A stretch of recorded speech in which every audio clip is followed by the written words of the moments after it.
Hello, folks. Welcome back. I have a very, very special guest, someone who I respect immensely. She does incredible work in my neck of the woods.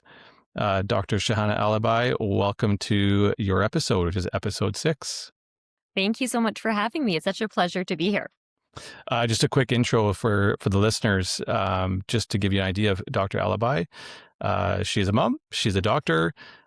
She's been featured on CTV and Global, a 2 times TEDx speaker, and is a recent author of Feel Better, which I see is also in the Yeah, back yeah. of your view there. So a great read. Like I said, somebody who I respect immensely, does incredible work, especially with students, youth and students in high school at the margins. Yeah. And I know you're doing a whole bunch of other things right now. You've been nominated for a bunch of awards, but welcome here. And why don't you give our listeners a little bit of an idea of who you are? Well, I think that's such a good, well-rounded summary. But I think the main message that I always like to say too is that yes, I started off in medicine, but medicine I always thought was going to be the end. Like the idea that you spent 12 years of study and you finally get to this thing, and then you stop and you start practicing, I guess. And I think the moment of clarity was realizing that was just the beginning. It was Uh-huh. just this idea of that was the beginning of where I could find what I wanted to do. I had so many people come up to me and say, "This is what you're supposed to do as a doctor. You're supposed to accept a panel of patients. You're Mm, supposed to have this many patients under your care. You're supposed to work these hours." And obviously, all for good reason. Don't get me wrong, there is obviously a shortage of family doctors. But I think I would have been a shell of myself, or I know I would have been, if I was doing it for those people. And the irony is that when you do it for someone else, they will listen to you and give you an accolade maybe for 10 seconds, and then they're off thinking about themselves anyways, mm, right? So that never lasts. And I think a lot of the ego that's in medicine is for collecting letters behind your name. And I had to realize family medicine not only allowed me to see the whole person, which is what I wanted to be interested in, mhm, it allowed me to do the thing that I loved, which was be a story collector. I That's love the that. part that brings me the most joy. Medicine and being a detective and all of that is fantastic. But I'll often have people come up and tell me that, would you have been happy in other professions? And I think that's the great message for our kids. It's not that my only line of sight for happiness was one thing. It's that if idea that if you love communication and listening to people's stories, whether you're a counselor, a social worker, a teacher, the list goes on, you can do that kind of work, right? Hmm. So Hmm. that's something that I at least share with my kids too. And medicine has been the gateway where people will, within 30 seconds, tell you more than you ever anticipated. And I think with that comes a lot of trust and responsibility. Mm, I love that. Thank you for sharing. Mhm. I just want to go back to a bit of your the impetus of who Oh, you are, your identity as a doctor. Was mhm. there somebody who influenced you to become Mm, a GP, a speaker, presenter? yeah. And a follow up question to that is, is that your idea of success to Mm. make it where you are now? Yeah, that's a great question. The old adage of growing up with immigrant parents, which I did, my parents came from East Africa from 1972 from Idi Amin and the exodus there. I fell into that very stereotypical idea that you were only given 3 choices. I maybe was given 4. So this idea of being a lawyer, an engineer, a doctor, or a pharmacist, that was added to the list as well because my dad's a pharmacist, my sister's a pharmacist. So in some ways, I think sometimes students these days are paralyzed by choice. Choice is a wonderful thing, but it can also feel very overwhelming. Like, what is going to be that one path that is going to enlighten me? I only had 4 choices. So Mm, I decided to do kinesiology. That was breaking the rules, but I followed my heart and my passion. My first love and my first passion was actually group fitness. mm, I didn't grow up with many, I grew up with some sports, not many, but entering a group fitness class, we're thinking step aerobics, Jane Fonda, that kind of era. I was like, this is amazing. I love this. And the reason I loved it was people were so happy. Mm, There's music and there's this sense of community. They talk about there's a beautiful book, Bowling Alone, and this idea that you have that third space, that place besides work or school and home that you can go to and feel like you belong. And fitness became that third space for me. mm, So kinesiology, being a personal trainer, being an exercise physiologist, putting myself through medical school as a fitness instructor, that's where I also got to perform, being in front of a crowd.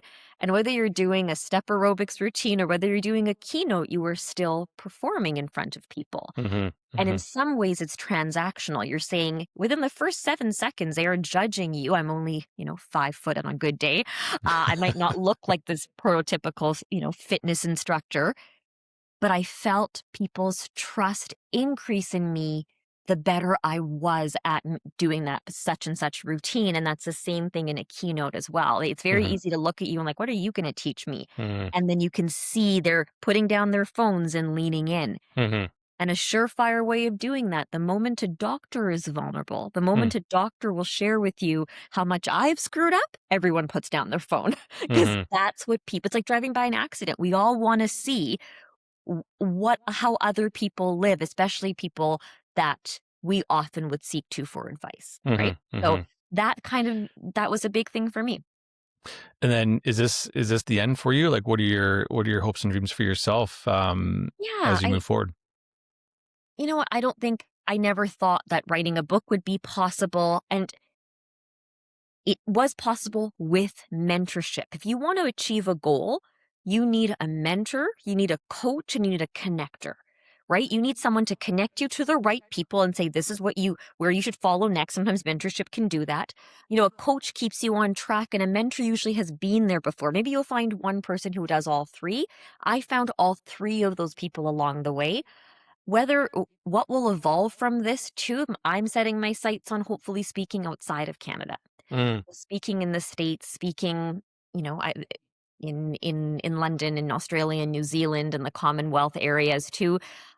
I I often will look at a lot of keynote presenters who are doing incredible work, being on bigger stages, touching more lives, and it's very easy to say, shoot, like, why can't I do that? And I've changed the adage to, well, why not me? mm, Right?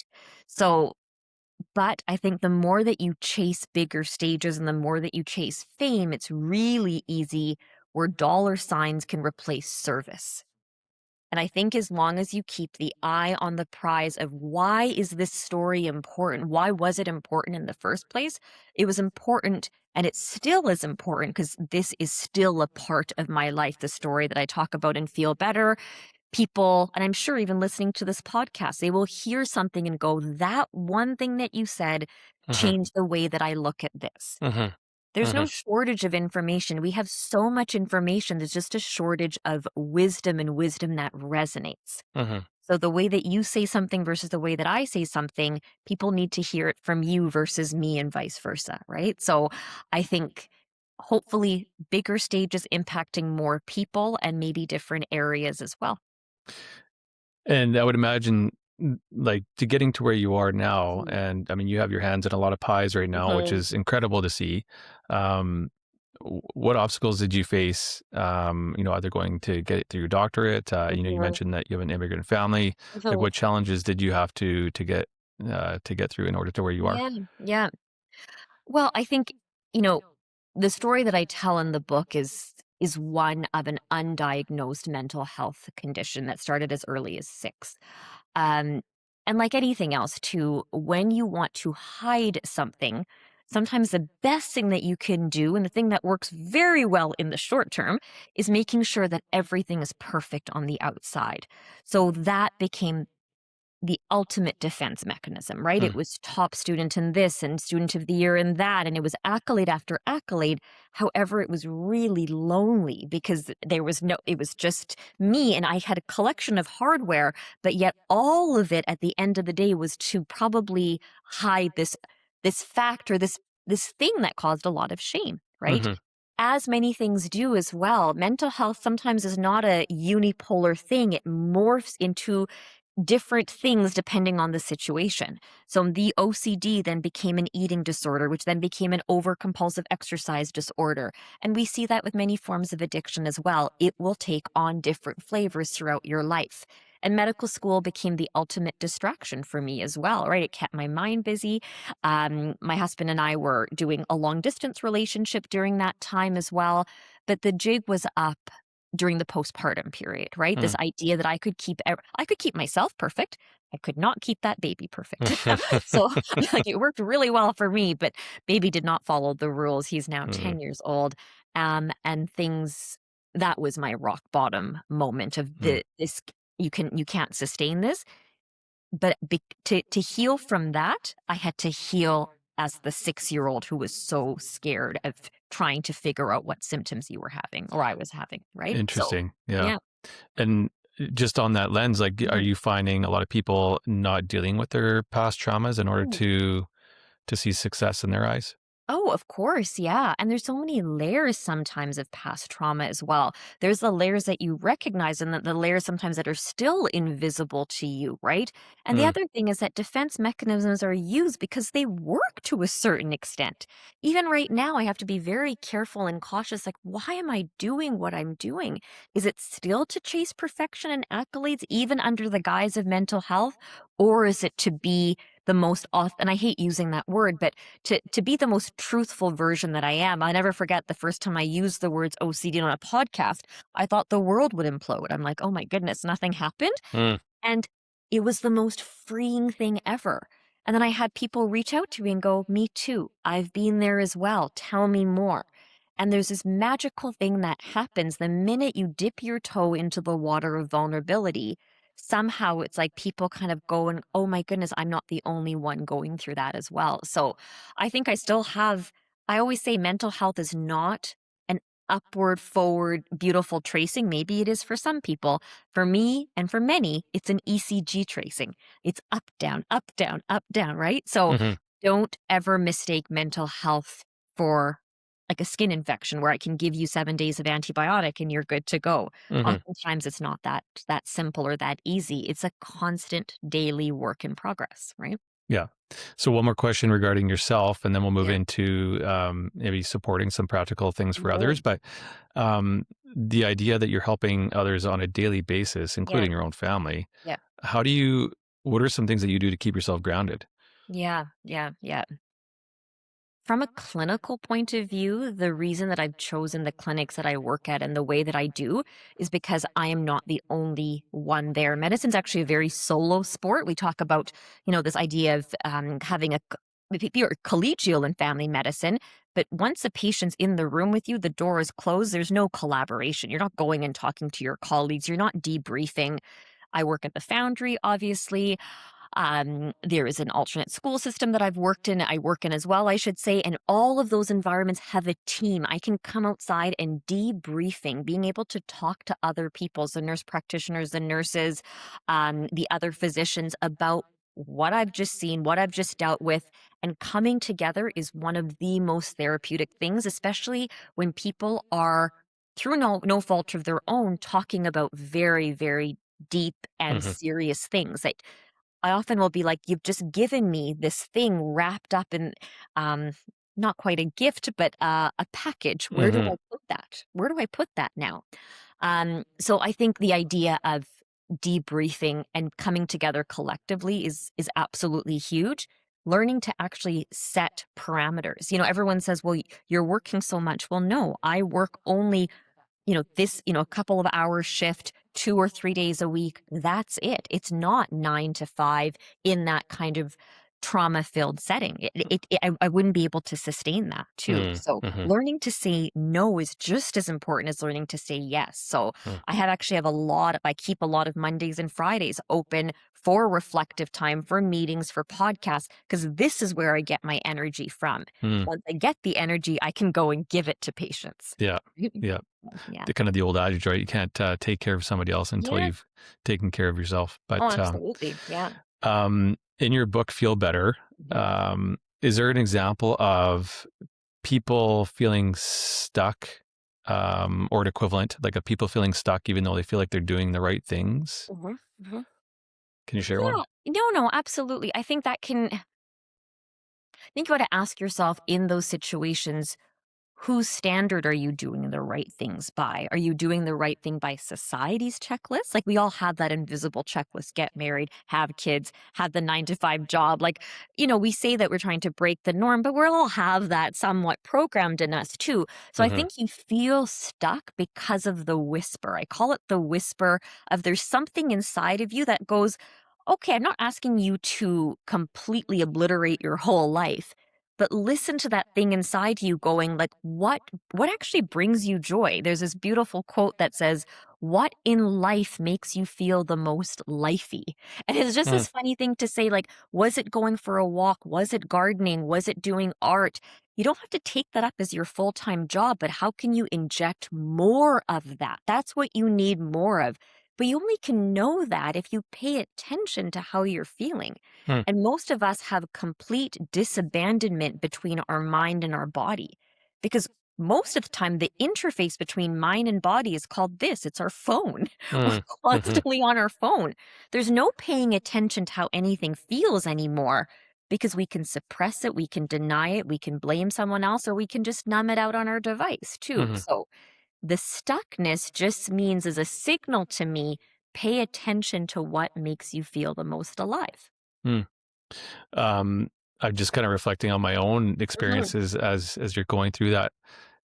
My wife likes to say that your brain is a powerful tool, Mhm. and you might not be dealing with something that's serious, but yet you're in your Mhm. in your own mind, you're kind of going down the rabbit hole, and Of maybe course. spiraling is a better word for it. But Yeah.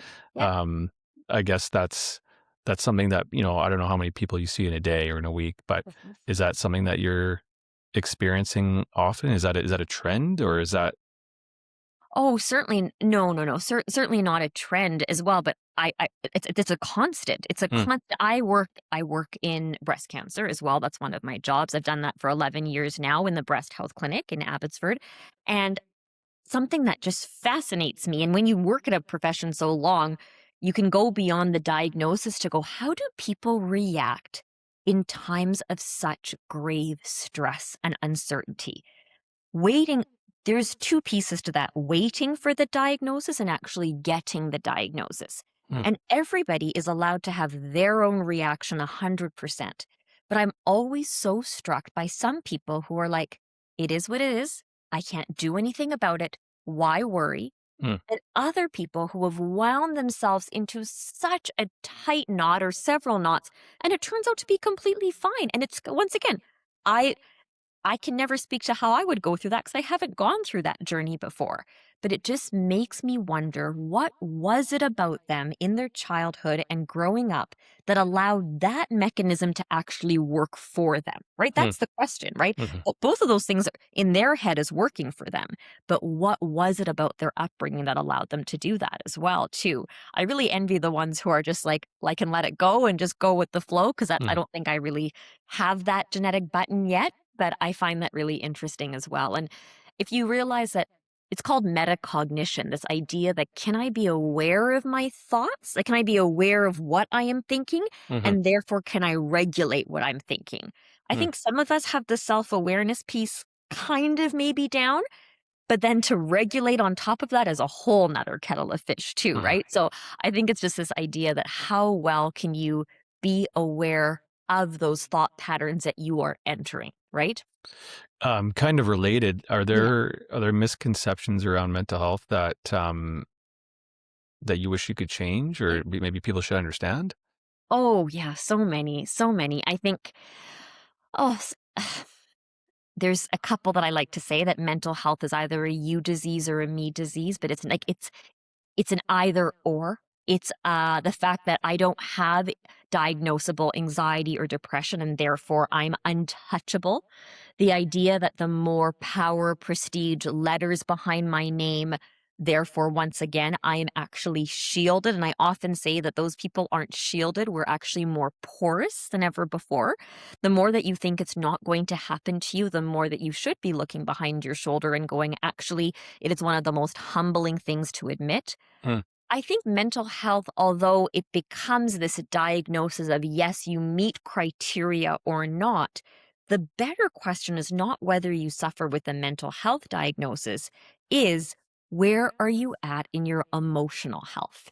Because emotional health is the gateway to mental health. If you understand what your emotions are trying to tell you, Mm, if you understand and be able to notice your emotions, and that's everything in the book, you are that much better off because life circumstances are going to constantly be changing. mhm, So the one lever you can pull is understanding what your emotions are trying to tell you instead of getting keyed up or caught up in them. huh. Because the numbness and the suppression, you can only play that game for so long until it catches up with you, right? So I love focusing on emotional health more than mental health.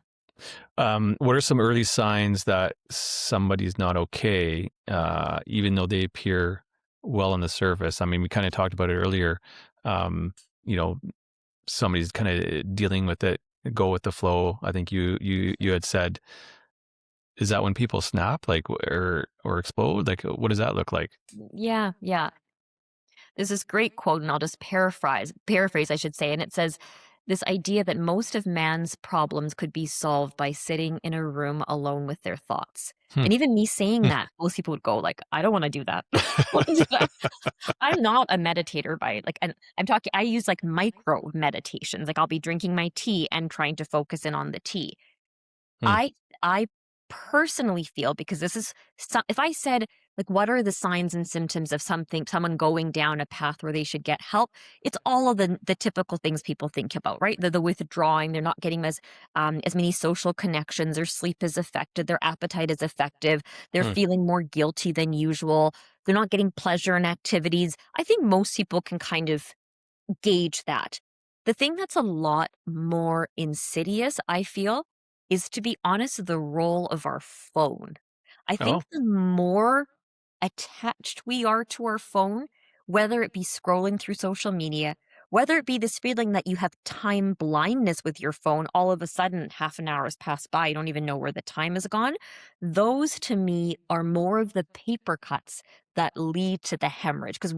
And I say this is because I'm recognizing this in myself recently. Hmm. And part of it is trying to find a place of predictable quiet, and I use that in big quotation marks, amidst the chaos. I mentioned that I have 3 young boys. So I find that my phone use and my needing to grab my phone and check my email to feel productive goes up when they're at home because I'm trying to actually channel a part of myself that can't deal with the outer chaos, right? Interesting. So Yeah. I find that that's something that I think a lot of people can relate to more and more. Hmm. Maybe for some people it's overeating. Maybe for some people it's overspending or online shopping. That feeling of I need that quick dopamine fix. And then Dr. Anna Lemke's work, which is so incredible and talks about the pain pleasure balance, that balance actually, you need more of that stimulus to bring you that same pleasure response as well too. Hmm. So watching her 5 or 7 minute video on the gremlins that like to hop on that side of the curve, and the more and more of whatever you've chosen for pleasure it takes is a very good eye opener of that's the slow burn. Hmm. That's the thing many of us are caught up in. Going back to the kids thing for a second, Mhm. ironic that kind of doom scrolling Instagram earlier, and maybe somebody in social media phrased this, but it's called fubbing or flubbing or something. Where Yes, yes, yes, am yes. I saying that right? Yeah, oh, yeah, yeah, yeah, When you're like when you're so attached to your yeah. phone, and then your kid is watching you, and then they get some sort of response that they are unsafe because you're Exactly. not paying attention to Yeah, them. yeah, yep, I hadn't heard that until yeah. literally probably an hour ago. Yeah, exactly, exactly, and then we wonder why our kids are reaching for our phones. Like, Right. and then we're like, "What?" Like, how can they like, mommy or daddy are so interested in all of this stuff too, and of course, I can say it's for work or whatnot too. I Hmm. know my biggest issue at this point is wanting to constantly check my email to see when is the next speaking engagement? When is somebody reaching out to me? It's that constant I'm needed, I'm wanted, right? Mm, So, mhm. um, it's that's that part of that metacognition is recognizing it. I haven't got the regulation side of it down, but recognizing, okay, what are your individual triggers and what is that trying to say about you? And where can you find that in other parts of your life? Mhm. Right? What's so an actionable Mhm. takeaway for people? What's one small thing that people can do to move the needle on Yeah. their own mental health? Yeah, so this is so small, and I love small things. It has to be small. So if you drive a lot, like I do, right? I think a lot of us drive a lot too. This is what I just call green light to green light or red light to red light, however you want to phrase it as well too. But from traffic light to traffic light, you don't have you don't you're obviously not looking at your phone, but you don't have anything playing, not the radio, not a podcast, not the music, nothing. Just from traffic light, one traffic light. And then you're allowed to do whatever you want to do. And Hmm, then you go to 2 traffic lights and 3 traffic lights. I'm not gonna tell you to do a body scan. I'm not gonna tell you to do any of that. I'm just gonna say, don't listen to anything. And just if you can, if the next step is to go take a quick thing and like, how are you feeling right now? And can you answer that question legitimately? What is an adjective of what emotion you're feeling? interesting. Then to build on that, there's almost 3,400 different emotions. I don't do this when you're driving, but download the app How We Feel by Dr. Mark Brackett. It is one of the best apps you could use, and it will ask you throughout your day, how do you feel? Then it will give you a list of hundreds of adjectives, things you would never even thought of, based on a 2 by 2 scale. The Hmm, scale is, do you have high energy or low energy? And do you feel comfortable or uncomfortable? That's it. And then when you click on it, I'm low energy and I'm comfortable, out pops a whole bunch of different adjectives. Then it will show you your body and say, well, I'm carrying tension here or here. That's that part of feeling stuck. And if you're feeling stuck in here, you're probably feeling carrying tension somewhere else. And that's you spend 30 seconds and that's all you do. interesting. So the first is that little bit, micro bits of quiet in your day that you're already doing, you're already driving. And the second is being able to articulate your emotions that much better. I want to transition to the educational side of things because Mhm. that's my world. Yes. I know it's also your world. You deal Mhm. with a lot of youth, and Yeah. like I said earlier, kids at the margin. And I have the utmost respect for you and all the work that you do. And I wish there was 100 of you because I think, well, particularly the Lower Mainland needs that support.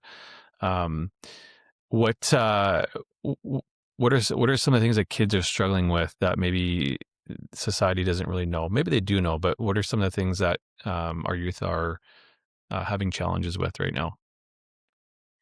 I could list all the usual suspects that people would probably guess everything from ADHD to anxiety to depression to substance use to not recognizing that vaping and cannabis still falls under substance use. Hmm. All of these types of things. But you kind of dig beyond all of that. And one of the core issues is mattering. They don't feel like they matter. They really don't feel like they matter, or they feel like they need to do something, often not advisable, in Hmm. order to feel like they matter. And that is why teachers and educators and youth workers and everybody who works with these students are, I call them mattering machines. They really are. They make these kids feel, and it sounds, we hear that phrase all the time, but they do make them feel seen. It Hmm. is very easy for these adolescents, oftentimes, even in their own domestic environment, to feel completely invisible. Hmm. You also layer on top just normal puberty and adolescence and all the things that you're going through, which often is a time of trying to figure out who you are. Hmm. But if you feel like I don't have a soft place to land as I'm trying to figure out this idea of identity, where do I go from here? Right? Hmm. They are going to make mistakes. That is part of adolescence as well. And once again, if there is not a person that notices any of this stuff, then why wouldn't I just make more of them? Because Hmm. no one's actually caring. I had one patient tell me, if I was ever to leave the house, let's say she used that phrase, it would take the caregiver 3 days to realize I was gone. Hmm.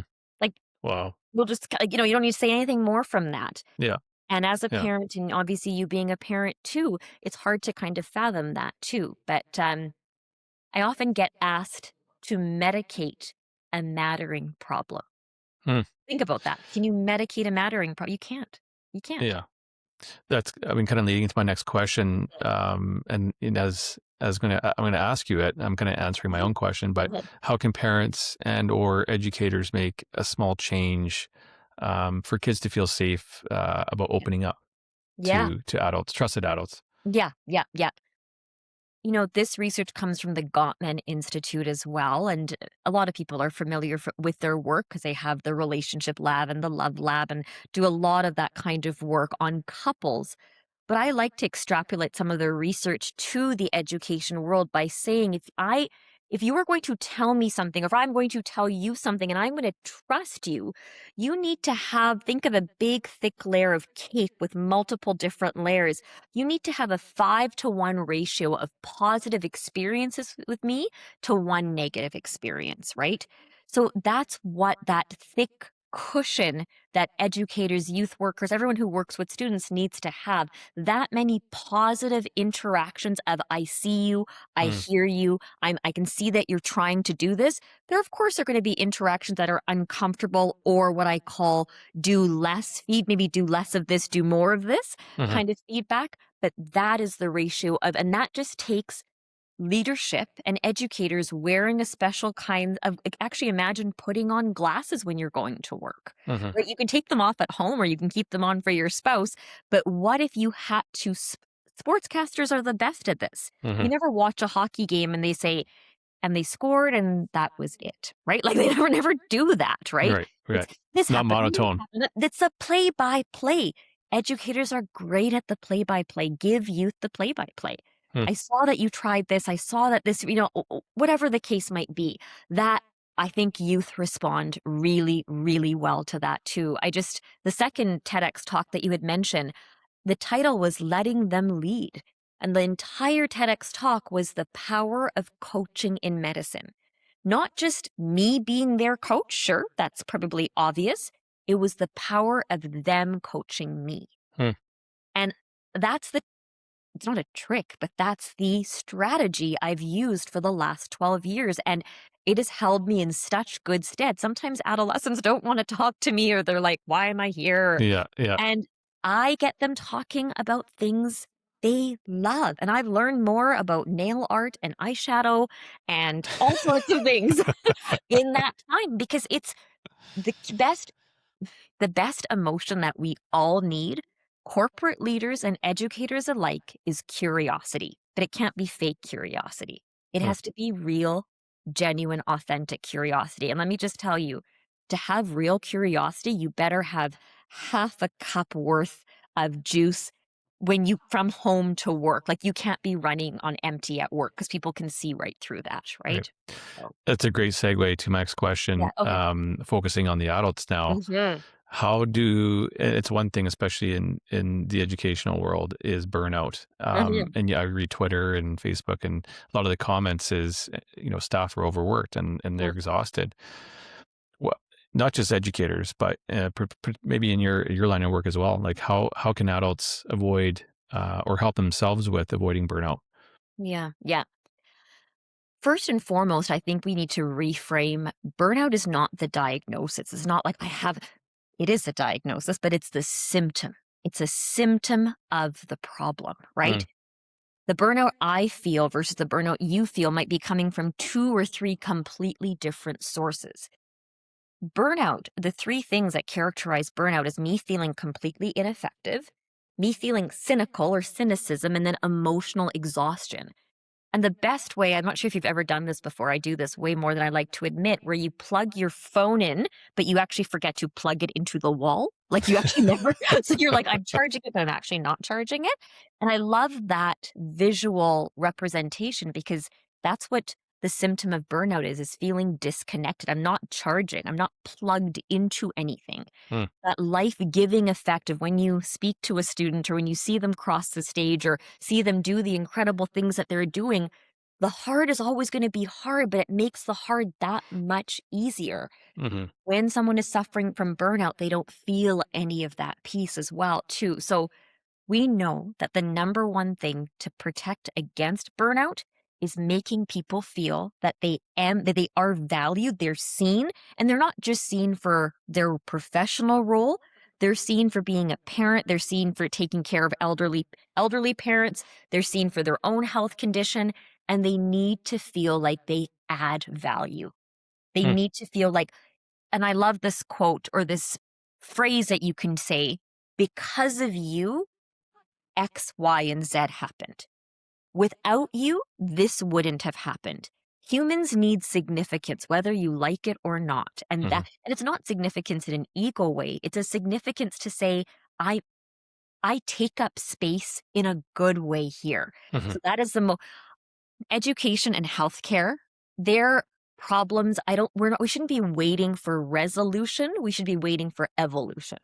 It's Oh, never going to resolve. It's yeah, never going to resolve. There's always going to be something else. yeah, We They say that stress is a price of a meaningful life. So even when I was talking to teachers this morning, I'm like, you have a very meaningful life. So they were laughing as well. It's true. yeah. We're all signed up for evolution. And I think part of that is recognizing that the more we keep looking for these macro kind of programs, it's all the micro. It's the bids, it's these bids of connection. Because unfortunately or unfortunately, it's all the non sexy stuff that actually gets us to where we need to be. Hmm. Hmm.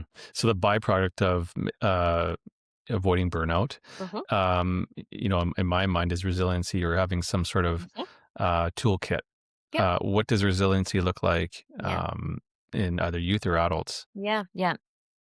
So, resiliency is a little bit of a misnomer as well, because in the studies, resiliency just means a traumatic event happened and you've come back to baseline, right? Wonderful. That's great. I want you to come back to baseline. But what I really want for my youth and the youth that I work with, and obviously adults, is post traumatic growth. Is that something happens and it could be a series of infractions, and you've grown and you've learned from that experience. That's what we really need to be going after. We know that we build resiliency in relation. You can build resiliency alone. You'll go fast, you just won't go long. Hmm. So, especially when you're working in such tight knit groups, that's the key thing. And a couple of predictors of building that resiliency or post traumatic growth muscle is your viewpoint of a quote unquote negative situation. So, we know that people who are more likely to have post traumatic growth will view a negative situation as temporary. They Hmm. will say it's not going to last forever. They're more likely to say, well, that part is affecting just my work, but look at all the other areas that are going well in my life.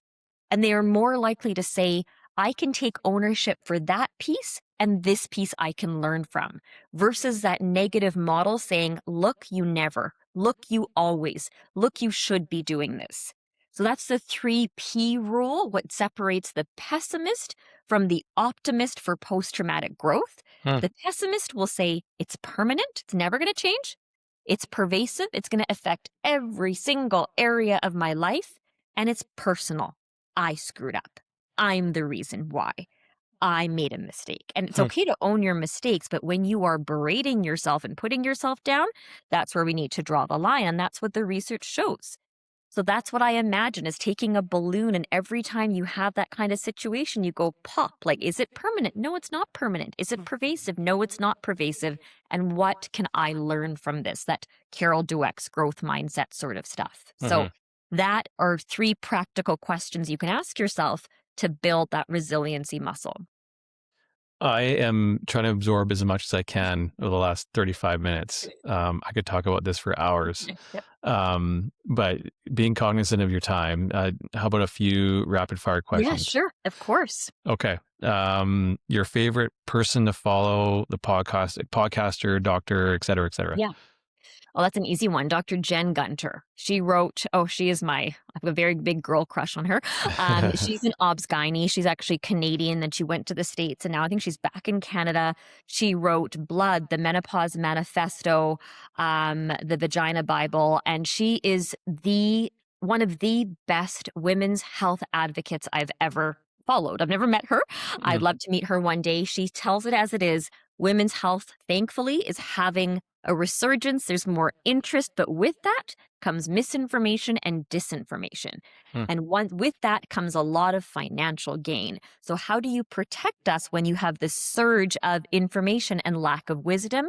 She, to me, is the bearer of wisdom. Okay. I'll have Yeah. to look her up because I haven't Yeah. heard that name. Yeah. Yeah. Yeah. A daily non-negotiable for you, and other than driving traffic light to traffic light. That's true. Yeah, that's true. Exercise. I want everybody to think of exercise like a menu. I admitted to, and I told everyone that I used to suffer with over exercise or compulsion as well. And it's been really important for me to frame exercise like a beautiful menu at your favorite restaurant. Sometimes you'll just get an appetizer. Sometimes it'll just be going for a 15-minute walk or a 5-minute walk, and that's all you get. And that's okay. Hmm, Sometimes you'll get the main steak course and you get to go to the gym without your kids and have a little bit of hmm, time and just enjoy yourself too. The question becomes, do you throw away the idea that, well, I didn't get to the gym, so I'm not going to do anything? That's the fallacy and mistake most people fall into. Well, I can't go to my fitness class, so therefore I'm not going to do anything. And there was actually a study done by done for Google employees that showed this exact same thing. hmm, Some were randomized to the variable exercise group. You exercise when you can for as long as you can. And some had the fixed, here is your fitness class. They actually found in the long term it was the variable group that actually did better, hmm. because the fixed exercisers, what if they missed their class, they missed their window. They said, I'm not going to exercise at all. So I love that analogy of Yeah, thinking of exercise as a menu, because especially as a mom, when you have kids, unpredictability is the name of the game. So you do what you can, right? totally. Yeah. Especially when you have three, I can only Yeah. imagine Yeah. Exactly. your day. Exactly. Yeah. Yeah. Organized chaos. Yes. Okay, the best piece of advice that you've ever received. Yeah, that's a good one. I'm actually, can I flip this and actually say the worst piece of advice? Sure. Because this is what drove me. Okay. It was a physician who told me, maybe my second keynote. He came up to me and said, "You shouldn't be giving keynotes on mental health. You're not a psychiatrist." Oh. And I don't think I said anything. I didn't have a good comeback at that time. But I went home and I really thought about it, and I said, and I really thought it gave me that feeling of not just why not me, but I had such a fire in my belly, especially at that time, to share the story and to share the message. And I'm just so grateful that I didn't listen to that person, Mm-hmm. because it has been the most wild ride. But this speaking thing, that is the whisper that I really wanted to listen through throughout all of med school. They tried to drill it out of me, but Hmm. that's what I keep coming back to. So I'm glad I actually didn't listen. Well, now you can send them all the Yeah, tickets to your events that you're doing. that's right. Yeah, exactly, exactly. So listen to the bad advice in terms of being able to use it for what it's meant for, I think, right? So, Okay, final word. Any last words for or any takeaways for our listeners? yeah, I was telling a friend this the other day too. When you go onto a plane, which I've gone onto a lot these days, and there's that runway, and you can feel yourself almost, okay, you're taking off as well. That's that feeling of being almost airlifted, or kind of airborne, I should say. I want people to realize that mental health has that a little bit of a longer runway. It's not something that necessarily and can change overnight. Give yourself permission and time. That whole fairy tale of Cinderella and the clock resetting at midnight, that's often how our lives are. Some days you're going to have crappy days, and other days things are going to feel better, and you're going to do the traffic light to traffic light exercise. But that feeling of giving yourself that piece of self-compassion, like, that's the one thing I wish and I do teach youth too. It's not just hugging yourself and giving yourself a pat on your back. It's speaking to yourself the way that you deserve to be spoken to, the way that you would speak to your child as well. And also realizing that this whole journey, none of us are in alone.